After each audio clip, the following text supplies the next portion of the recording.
Hi, welcome to another dose of virtual vitamin Z. My name is Steven, and I'm the curator of Humane Education for the Detroit Zoological Society. The DZS is home to the Berman Academy for Humane Education, which is a one-of-a-kind education initiative that has allowed us to incorporate the principles and practices of humane education into all of our education programming. And those principles and practices are summed up by the Berman Academy's mission of helping people help animals. Now, one way that we can help animals is by increasing and strengthening our environmental literacy. And environmental literacy refers to our understanding of and knowledge about our local environment and how our actions can impact that environment and the animals who live in it.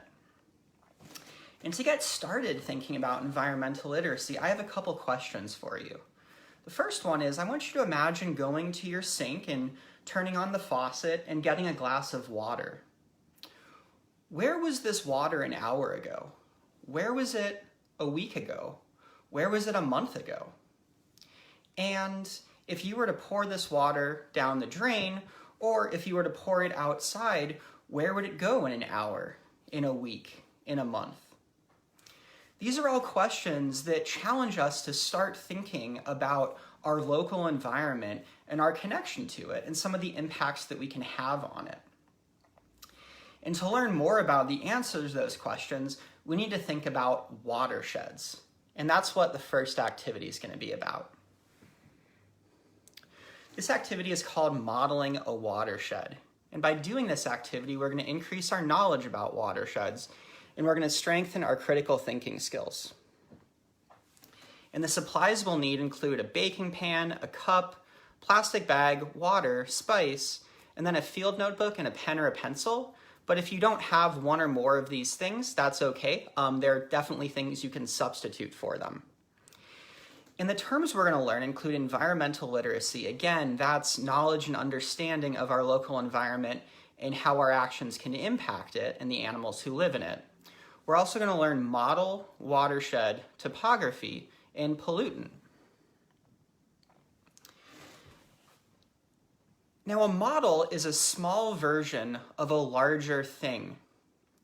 And in this case, we're going to be modeling a watershed. And by doing this, we're going to be able to learn more about watersheds, what they are, and what we can do to help them, how we might impact them. So to do this, we're going to start by setting up. We're going to place one or more cups on a baking pan and then cover them with a plastic bag. Then we're going to predict, if I pour water on the cups, where will it go? Then we're going to test this by pouring water on the cups and observing where it goes. And finally, we're going to reflect on how this is an accurate model and some ways in which we can improve it. So here's what it looks like with pictures. We're going to take a baking pan or something else to collect water. The purpose is just to make sure that water doesn't spill everywhere. And we're going to put a cup on it. And it can be a cup, it can be a can, it can be anything that provides some difference in height. Then we're going to put a plastic bag over this. And you might start to see now that what we're doing is we're creating a model of a landscape. And this landscape has a topography. Topography refers to the physical features. There's a high point here. There's some low points around here. And now we're going to see what happens when it rains. And this cup here is going to simulate a rainfall. And you might use a spray bottle instead. I've chosen to use a cup just to make this a little bit more dramatic for the video. But I want you to predict, where is the water going to end up if I pour it on top of this mountain here or this hill here? And actually write that down in your field notebook or on a piece of paper if you have one out. Now let's test that prediction. So you can see I'm pouring the water, and it's a little hard to see, but you can notice the glint from the lights. It's collecting right here, and it's getting to that sink there on a few different directions. It's going down the mountain, it's going along the side, things like that. So now it's time to reflect. In what ways was that a good model of a watershed? And in what ways was it maybe could it be improved? And it's also time to think again about that term watershed and what it means. So this was a model of a watershed, and that might help you get a better understanding of what a watershed is. A watershed is a landscape. It's an area of land that drains water to a common body of water, like a lake or an ocean. And in this case, that common body of water was the little pool that formed in front of, on the front of the pan. And to help you remember this, we can think about watershed as having two words in it, water and shed. So it's the land that sheds water to a common body of water, like a lake or an ocean. But why does it matter? Why does it matter to know what our watershed is and what a watershed is in the first place? Well, to do that, we're going to add something to our model. We're going to add a pollutant. And a pollutant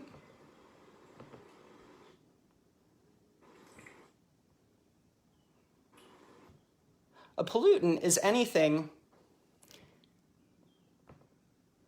that will contaminate a landscape or a body of water. It can be a solid, like litter. It can be a liquid, like oil, or a chemical, for example, a cleaner. And to add to this model, what we're going to do is we're going to take a pinch of spice, or we can use something else. We can use pieces of paper, we can use oil, anything that'll be easily noticeable in the water supply. And we can make a prediction. If I pour water on the high point, what will happen to that spice? Then we can actually do it. We can pour water onto the high point and observe what happens. And then finally, we can reflect on what this teaches us about our connection to our own watershed and the actions that we can take to protect it.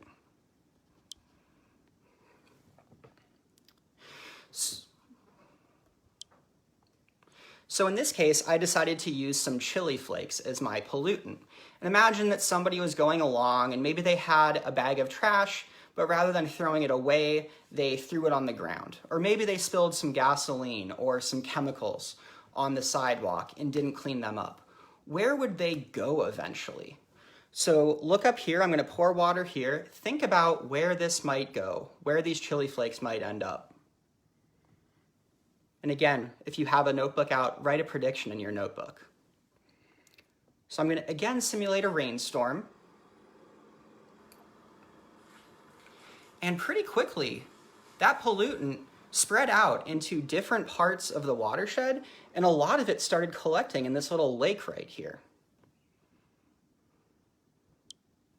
So that shows that when we drop something like trash or maybe gasoline or oil or chemicals, it doesn't just disappear over time, it ends up somewhere. And by knowing this, we can think about how we can protect our watershed and the animals who share it with us. And to start thinking about that, I want to share some of the things that the Detroit Zoological Society is doing to protect our local watershed. The DZS you might associate with providing great welfare for the animals under our care, as well as conserving and saving species. But we're also committed to sustainability, which refers to the practice of minimizing our impact on the environment and its resources so that we have what we need to survive and thrive, but other living beings also have what they need to survive and thrive now and in the future. And part of our sustainability mission is reflected in some features that we have at the Detroit Zoo to protect and conserve our watershed, like these rain barrels. Rain barrels, such as this one, capture rain through a building's gutter system. They are easy to install under a downspout and store water for irrigating lawns and gardens. Installing and using one can save homeowners around $35 a year on summer water bills, and reduces the amount of water headed into storm drains. Many cities offer rain barrels at a discounted price to their residents in the spring. Be sure to check with your city to see if you can save some green while you're saving water. And another way that we protect and conserve our watershed is through permeable pavement. The Detroit Zoo is paving the way for a more sustainable environment by using permeable pavement. This product allows for the natural absorption of water beneath the surface, prevents excess stormwater from damaging sewer systems, and minimizes underground pollutants. Permeable pavement can be found at 2 locations at the Detroit Zoo: the pathway in front of the Cotton Family Wolf Wilderness and the Woodward parking lot. Learn more about permeable pavement by clicking the link to the DZS blog below. And some other features you might check out the next time you're at the zoo are our green roofs and our rain garden, which also protect our watershed. So knowing what the Detroit Zoological Society is doing to protect our watershed, you might wonder what you can do. And the good news is that there are some very simple actions that you can start taking right away that will help you protect your watershed too. And by taking these actions, we're going to increase our responsibility for our local watersheds. We're also going to strengthen our environmental literacy and help animals in the environment in the process. And to do these actions, all you'll need is a computer with internet access, paper, a pencil or a pen, and tape. And we already talked about it, but we're going to be practicing sustainability through this action. And again, that is the practice of minimizing our impact on the environment and its resources so that we can meet our needs, but other living beings can also meet their needs. So one action you can take is you can learn where your water comes from. And if you're in Michigan, you can do that by going to this link, midrinkingwater.org. And when you get there, you can enter in your city or county, and then it'll give you a list of where your water might come from, as well as a map of your area and the different sources of water. And so in this case, I learned that my water comes from the Detroit River. Another thing you can do is you can learn where your water goes by following this link. And you can see what your large-scale watershed is, but also look on smaller scales. Whoops. And see what your smaller scale watershed is. And so in this case, I learned that my water also goes back into the Detroit River. And a third thing you can do is knowing where your water comes from and where it goes, you can actually label your faucets and drains, like I have here, as a reminder that water doesn't just magically appear when you turn on the faucet, and it doesn't just magically disappear when it goes down the drain. It comes from somewhere and it goes somewhere. And knowing that, having that reminder, you might start thinking about changes you can make to protect your watershed. For example, knowing that my water comes from somewhere, even before it gets to a treatment plant, I might be less likely to leave the water running when I don't need to. Or knowing that the water goes somewhere even after it goes to a treatment plant, I might be less likely to pour harsh chemicals down my drain. And then I can also use this information to teach other people how they can protect their own watersheds. So by taking those actions, you can start right away protecting your watershed and also protecting the animals and the environment that depend on it. If you're interested in learning more about watersheds and the work that the Detroit Zoological Society is doing to protect our local watershed, be sure to tune into other doses of virtual vitamin Z.